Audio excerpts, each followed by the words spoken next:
Hi, Chris Gibson from Icon Collective here. Today we're going to be taking a look at Live9's user library. The user library is the default location where Live9 saves its presets, clips, and audio effects. Let's have a look. As with many things in life, organization is key when it comes to producing music. That's why within my user library, I like to create subfolders. If we're unsure how to access the user library, it's quite simple. All we need to do is open up the browser, and here it is. A basic example of saving something into the user library might be just changing the parameters on a compressor. Here's an example. There's a particular vocalist I'm working with named Brandon, and for the most part, we can use similar compression parameters, at least to begin with. So I'm going to go ahead and title this Brandon's Compression Settings. I can then go to the top right corner of this device, hit the image that looks somewhat like a floppy disk, and it's going to save it right into my user library so I can recall it on future sessions. And there it is. User library, presets, audio effects, compressor, Brandon's compression settings.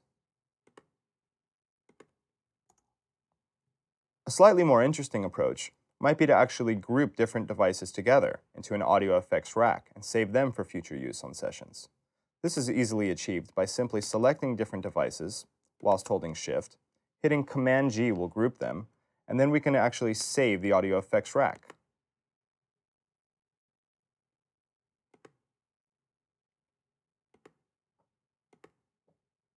So after using Live9 for a while, your user library might become overcrowded or overpopulated with different presets and effects. That's why within my user library, I create subfolders.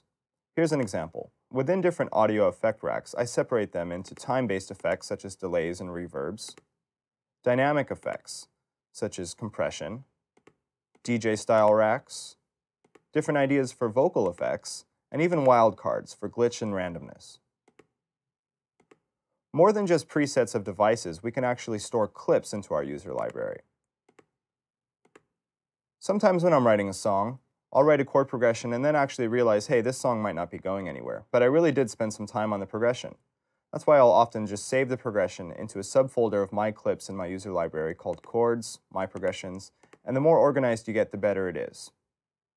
Here's an example. So this is a chord progression in D minor that's 1, 3, 6, 7, 1, 3, 7, 6, and it sounds something like this.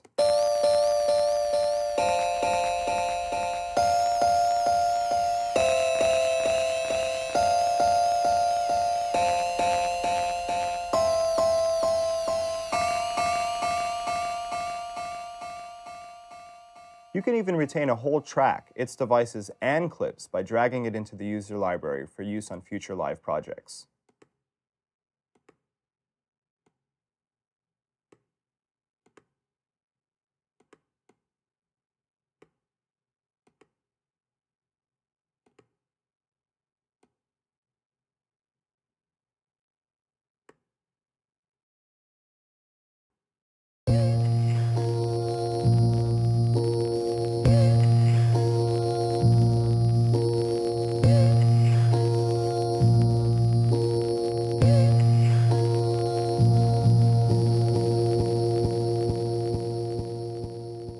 Great.